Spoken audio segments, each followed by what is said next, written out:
राधे राधे दोस्तों। जैसा कि कल हम लोग पढ़ रहे थे तो उसमें नागरी प्रचारिणी सभा में व्रत इतिहास का आया था। तो मैंने आपको बताया था कि जो 16 खंड हैं उनके ट्रिक के माध्यम से मैं आपको याद कराऊंगी। तो उन्हीं को लेकर मैं आई हूँ। यहाँ पर देखिए, नागरी प्रचारिणी सभा से हिंदी साहित्य का व्रत इतिहास का प्रकाशन 16 खंडों में हो चुका है तो 18, लेकिन 16 खंड यहाँ पर हुए हैं प्रस्तुत अभी। तो आप इनको अंडरलाइन कर लीजिए कि इसमें नागरी प्रचारिणी सभा में हिंदी साहित्य का व्रत इतिहास कितने खंडों में प्रकाशित हुआ है? 16 खंडों में। ये पूछा जाता है कितने खंडों में? 16 खंडों में। तो वहाँ पे संख्या दी हुई होती है 19, 17, 16, 15। तो कितने खंडों में हुआ है अभी तक? 16 में। तो आगे देखिए, इनके मैं आपको ट्रिक बताऊंगी तो आप इनको कहीं पे नोट डाउन कर लीजिएगा, जिससे आप नेक्स्ट बार जब पढ़ें तो आप उसी ट्रिक के माध्यम से पढ़ें, जिससे आपको याद हो जाए जल्दी।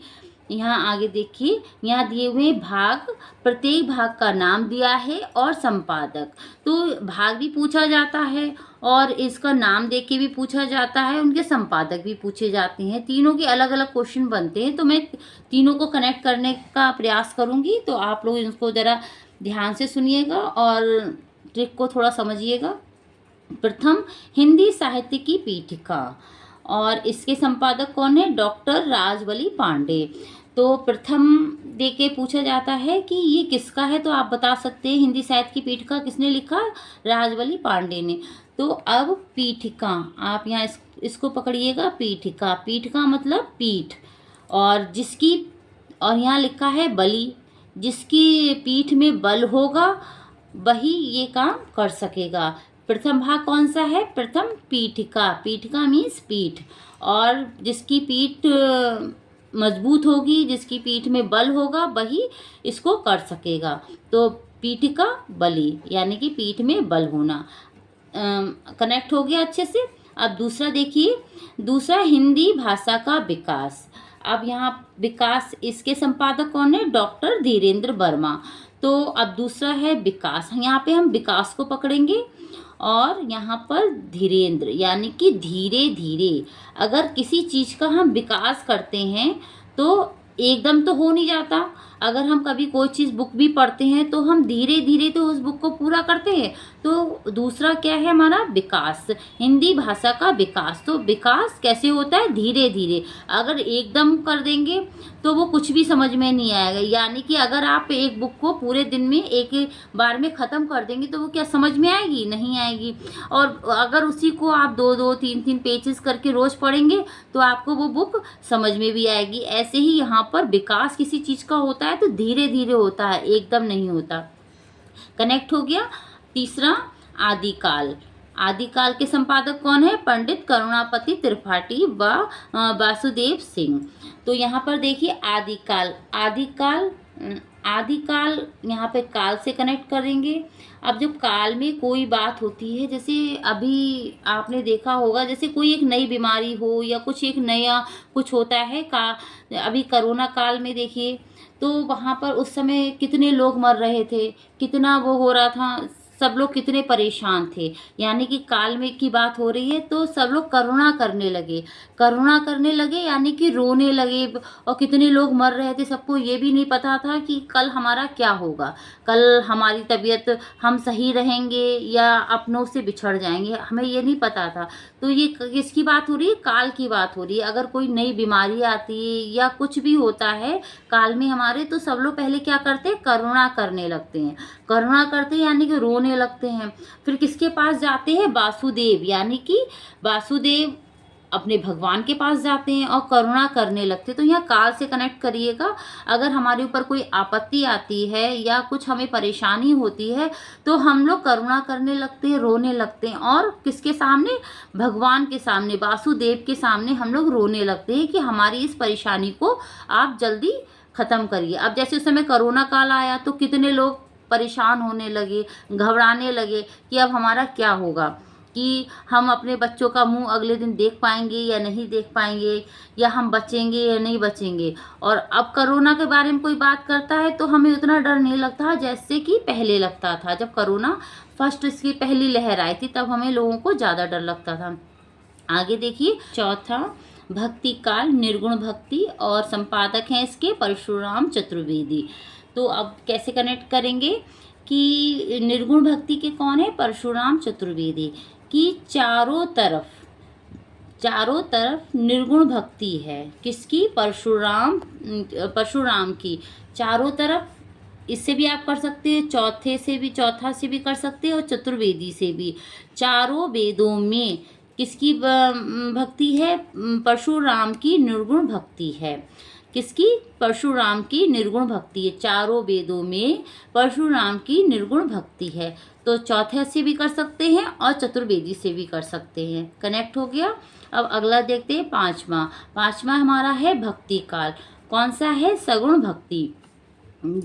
तो यहाँ पे इसके संपादक कौन है? देवेंद्र नाथ शर्मा व विजेंद्र स्नातक। तो हम इसको कनेक्ट करेंगे। देवी की विजय सगुण भक्ति में होती है। देवी यानी कि देवेंद्र नाथ, और विजय यानी कि विजेंद्र, और सगुण भक्ति में होती है। तो इसको कनेक्ट करेंगे। देवी की विजय सगुण भक्ति में होती है। सगुण में होती है देवी की विजय, निर्गुण में तो नहीं होती, सगुण में होती है। तो इसलिए देवी की विजय सगुण भक्ति में होती है। अच्छे से कनेक्ट हो गया। अब छठा देखिए, रीतिबद्ध डॉक्टर नगेंद्र इसके संपादक हैं। तो नगेंद्र का मतलब नाग। यहाँ पे नगेंद्र को नाग से, यहाँ पे सिर्फ हम ट्रिक के माध्यम से आपको समझा रहे हैं, और यहाँ पे ये नहीं कि हम किसी की आलोचना कर रहे हैं या कुछ कर रहे हैं। यहाँ पे हम आपको ट्रिक के माध्यम से सिर्फ समझाना चाह रहे हैं और कुछ नहीं है। जैसे यहाँ पे हमने नगेंद्र को नाग से कनेक्ट किया है, तो नाग जो होता है वो किसी को काटता है या वो करता है तो पहले पैर में या हाथ में जहाँ पर वो काटता है पहले उसको बांधता है, यानी कि बद्ध। रीति यहाँ पे लिखा है ना, रीतिबद्ध। तो नाग अगर कभी किसी को काटता है तो पहले उस जगह में लिपट जाता है ना, बांध देता है, उसके बाद उसको काटता है। तो छठा भाग इसका रीतिबद्ध है। इसके संपादक कौन है? डॉक्टर नगेंद्र। नाग जब काटता है तो बांध देता है, उसके बाद काटता है। सातवां रीतिकाल, रीतिमुक्त अगर, और इसके संपादक कौन है? डॉक्टर भगीरथ मिश्र। अगर आपको किसी चीज़ से मुक्ति चाहिए तो आप क्या करेंगे? भागेंगे, उस चीज़ से भागेंगे तभी तो आपको मुक्ति मिलेगी। तो आप इसको कनेक्ट कर सकते हैं कि हमें जब मुक्ति चाहिए होती है तो हमें भागना है, ऐसे ही मुक्ति नहीं मिल जाती है, पहले हम भागेंगे तभी हमें इससे मुक्ति मिलेगी।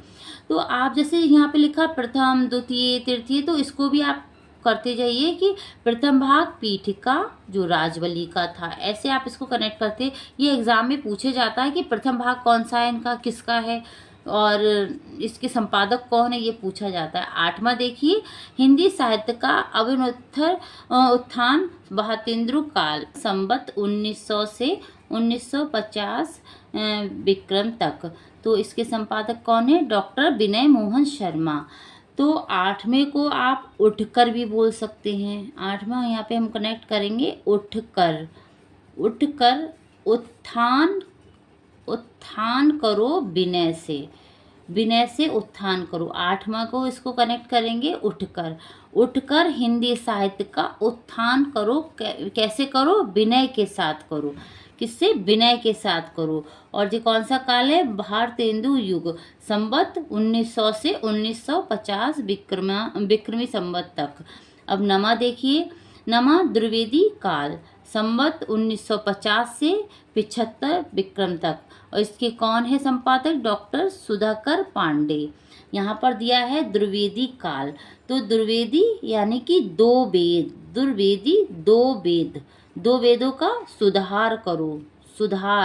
सुधाकर यानी कि सुधार करो। किसका? दो वेदों का सुधार करो 9 लोग जाकर। कैसे करेंगे कनेक्ट?